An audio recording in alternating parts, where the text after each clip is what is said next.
Ole Miss handled Sela in the opener, so we bring in our former basketball player to break it all down. Tim Thomas comes up next.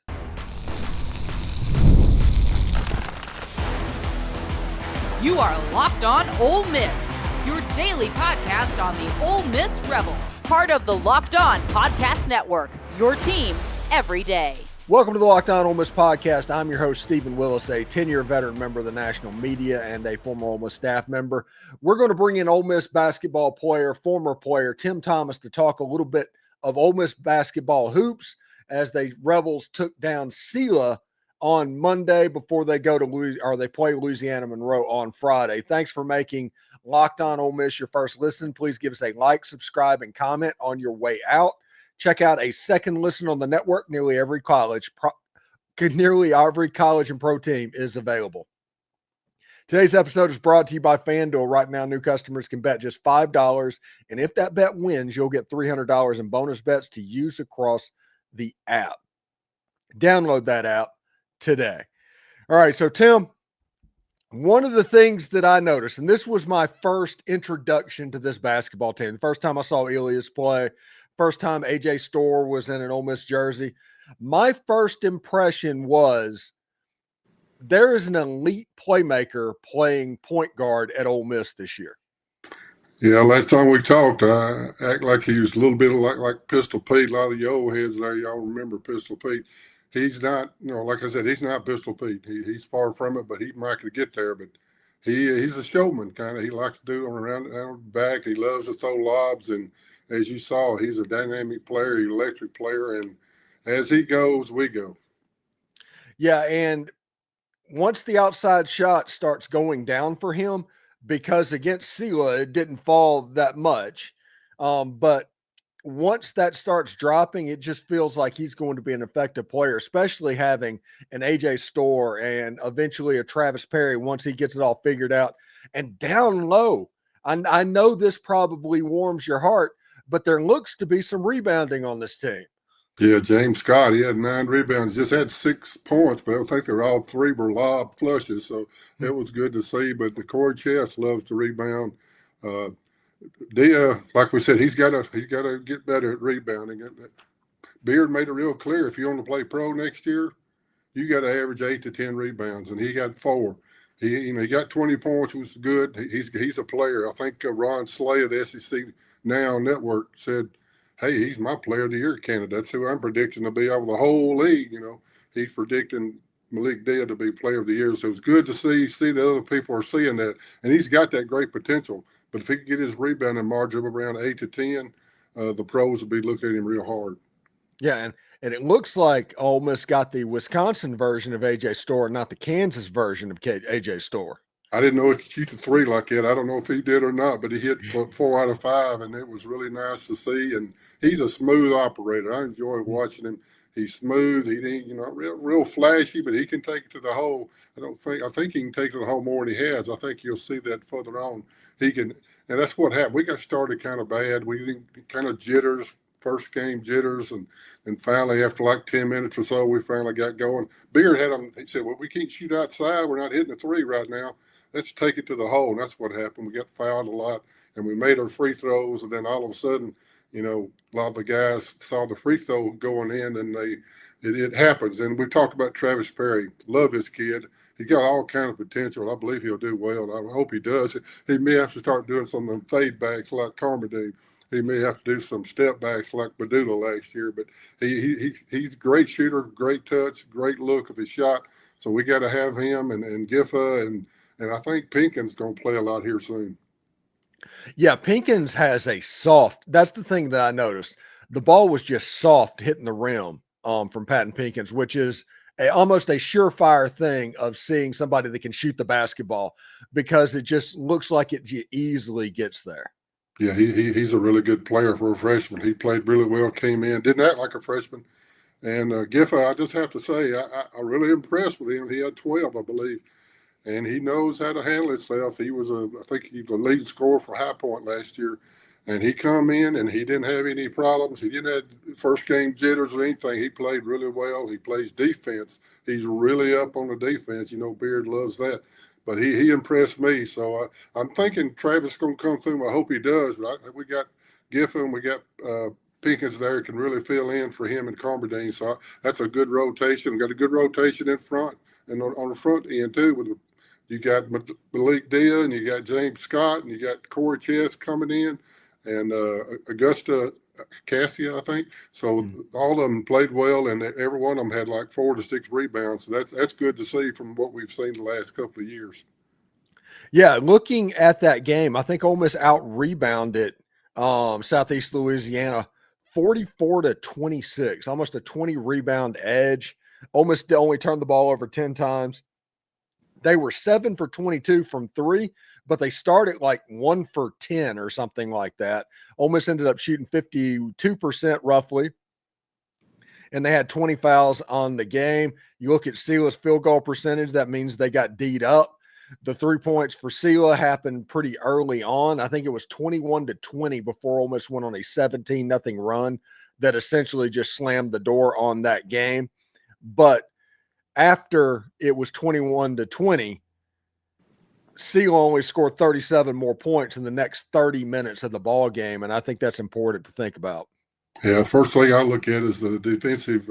Their percentage was 34, so that means our defense played well. We didn't play real good defense at first, the first 10 minutes or so, but as you saw, when the defense picks up, the offense just follows right through. The defense, a couple steals here and there. We went to a 2-2-1 press for a little while just to see how that looked. I think he'll use that more if he needs to. I think that's his little secret defense he's going to use when you press full court. But the defense picked up. The three-point shooting all of a sudden just, hey, here it comes. It was glad to see Storr knock them in. And Dia, he is really good around the basket. When he gets in the paint, he's hard to stop. I wouldn't want to try to guard him because he goes this way, that way. He can do a fade back. He can do a shot straight in. And his three didn't hit. When he gets that three going, he's going to be dangerous in the SEC. Yeah, I just enjoy watching Malik Dia play basketball because he looks like he can do all of the bully ball stuff. He's super athletic. And then when he shoots from the outside, it's the set shot, like straight from 1974. It's amazing. Malik Dia is one of my favorite people to watch play, and he was on the show a couple months ago. He's a great interview as well. All three of those guys, Keswick Jiffa was on my show. AJ Storr was on the show. All of those guys coming in. I think Chris Beard did a really good job of getting these players out in front of people, even though you have all of these transfers coming in, as just a way to kind of introduce them to the Ole Miss fan base. Yeah, it's a smart thing to do, especially for the students. So he really pushes getting the students, and they were there. Big numbers of students were there, and I think they'll be there Friday night against Louisiana Monroe, and then you got the football game the next day against the Citadel. Is it the Citadel or the Citadel? Or I'm not sure what it is, but I hope. I think it's the Citadel, but okay, whenever they do not put the on like uniforms or something. Bulldogs, I'm not sure if yes. Okay. But I'm looking forward to it. It looks like it's going to be a team with depth. I know Beard has mentioned that several times. We're going to probably have, I said 8 to 10. I believe we may have 10 that he's going to run in and out on a regular basis, keep them all rested. And I think Kamardine will probably play. Him and Dale probably play the much, probably play more than anybody else. And Storr, the way he looked, really impressive. Glad to see that. And you got a three-way punch there. Three guys can really show out. And when Travis Perry or Giffa or Pinkins comes through with some threes, and you got James Scott inside, and you got Corey Chess rebounding. And I don't know if you was watching or not, but Hobart Grayson came through with a high-flying slam late in the game. And Corey Chess, he put back a dunk, and he can leap like we talk about. My guy is Dominique Wilkins. I know you mentioned someone else. He's really got the leaping ability. He loves to rebound, and Beer let him bring the ball down a few times. So that was good to see that he's trying to. He promised you, I'm sure, when he recruited him, that he'll let him, do more things and shoot more and have a chance to do more to broaden his game for the pros. All right, when we come back, we're going to talk to Tim Thomas about Louisiana Monroe and some little bit more about our introduction to this basketball team, but stick around for that. But first, I do want to let you know, when the opening whistle blows on a new repair, get your crew moving forward with Supply House. Order today and see the parts on your doorstep by tomorrow. Over 280,000 plumbing, HVAC, and electrical items from the most trusted brands. Their real-time inventory and honest lead times help keep you from punting projects, while their industry-leading customer service always has your blind side covered. Need parts fast for a project? Well, Supply House offers next-day delivery. You want to talk about a game changer? That's a game changer. The Part Finder tools and 3D schematics can also save you hours on jobs where every detail matters, and their Trademaster perks like priority shipping and dedicated support make the whole process even smoother. So join that free Trademaster program today and score some serious perks like priority shipping, lower prices, and a dedicated support line. Visit supplyhouse.com and sign up for free and use the promo code SHCollege5, all one word, SHCollege5, for 5% off your first order. That's supplyhouse.com. Real people, real service.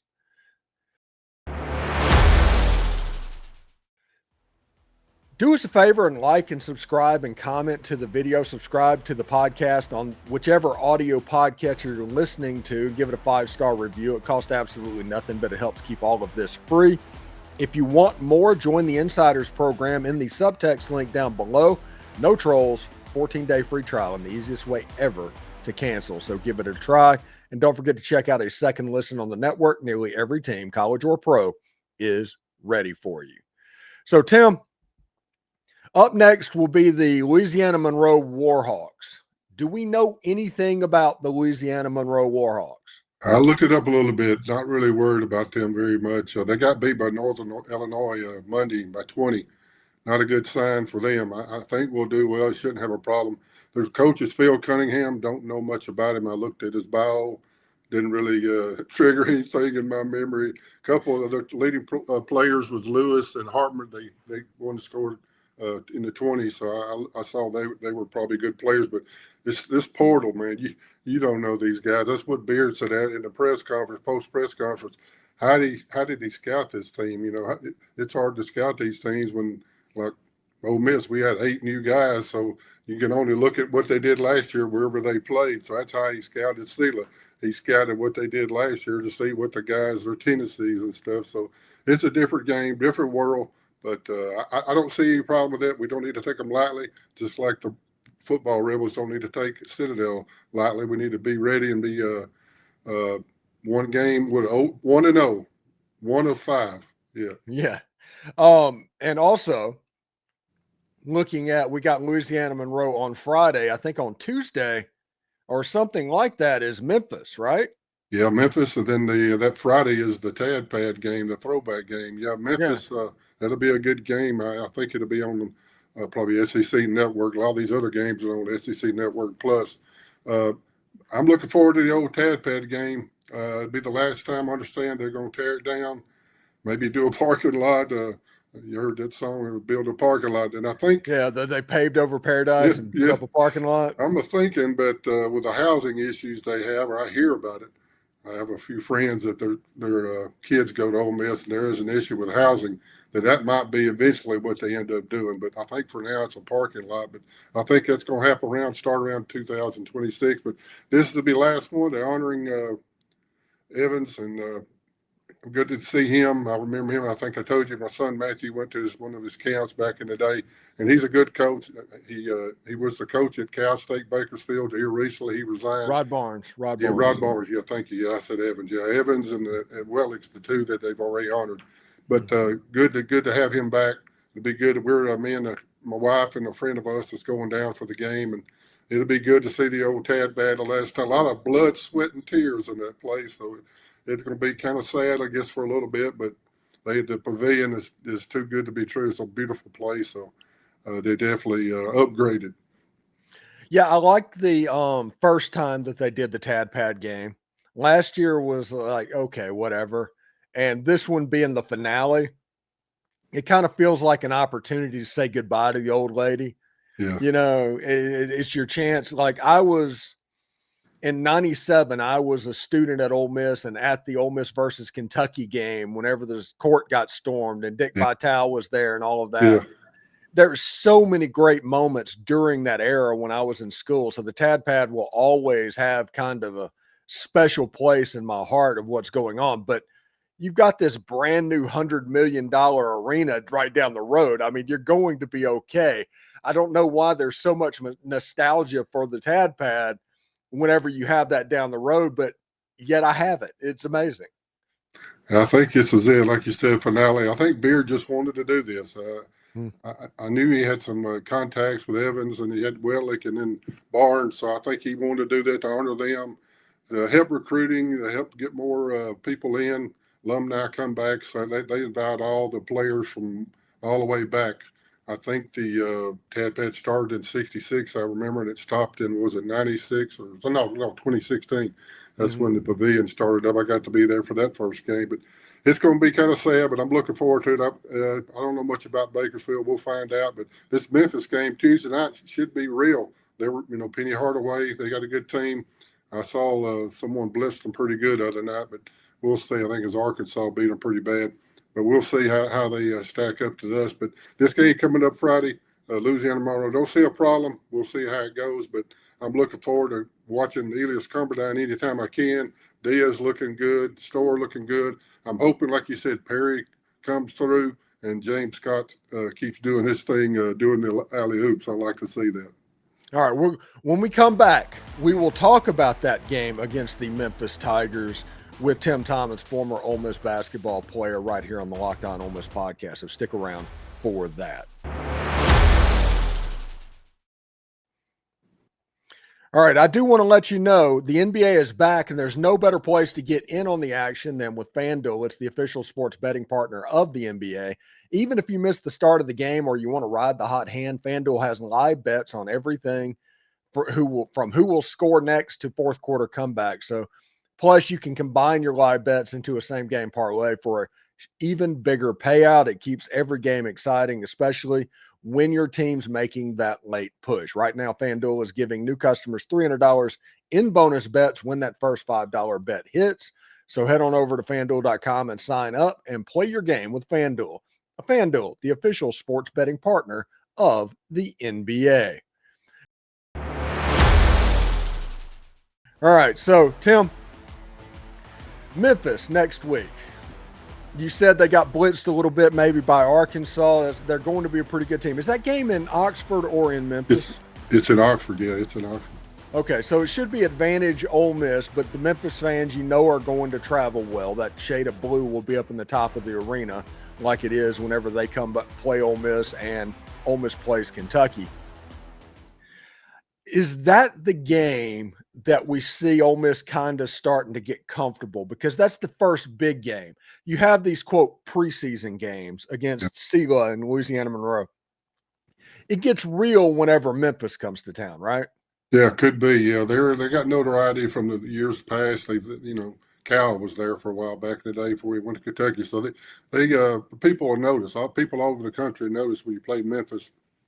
Not as much when you play the teams that we're playing this week, but we'll see. But I don't think Beard's worried about it because he knows he's got his defense clicking. That's what I look at. We talked about, I think I texted you earlier in the week. If we get our defense clicking, and they got the clicking there after like 10 or 12 minutes, they finally got going. And then our outside shooting, that's what I've been worried about. Proven outside shooting. I've been worried about that ever since we started. And hopefully that last 30 minutes, like you said, I think we showed that we have it. I want to see Perry come around. I want to see Pinkins and Giffa really come through. We got to have three. You got to be able to hit the three. And we got Dia inside and Storr doing his thing inside and out. And then Scott inside and Corey Chess. I feel good. Hey, we hit our free throws pretty well. That was good to see. And the rebounding, that's the biggie, right? Rebounding, we rebounded plus 18. So anytime we can win a rebounding edge after what we've looked at the last 2 years.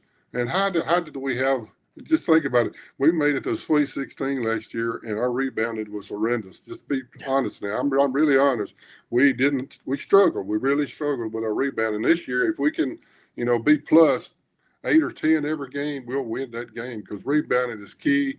The defense always going to be there. You ain't going to play. Beard ain't going to let them play if they don't play defense. And then our outside shooting has got to come through, and I believe it will. And we'll see that Friday night against Monroe and then Memphis Tuesday. I'm looking forward to playing them. Yeah, hopefully. And just for everybody that's watching this, I'm not going to react directly after the Louisiana Monroe game. The reaction show will be Saturday morning. It'll be like a pregame for the Citadel, and we'll react to the basketball game the night before. It's just easier that way instead of having a live stream at like 11 o'clock at night and then a live stream at like 9 o'clock in the morning or something like that. We just combine them into one thing. So we're going to have the reaction show, but it is going to be a little bit later. Tim, what do you got going on this weekend, bud? Not a whole lot. Just watching the game Friday night and the game Saturday. Really thought the Citadel would be on at least SEC Network, but I think you got to do the plus. But one more thing about the old Tad Pad before I close, kind of sad a little bit, but just think about all the great players that's played there.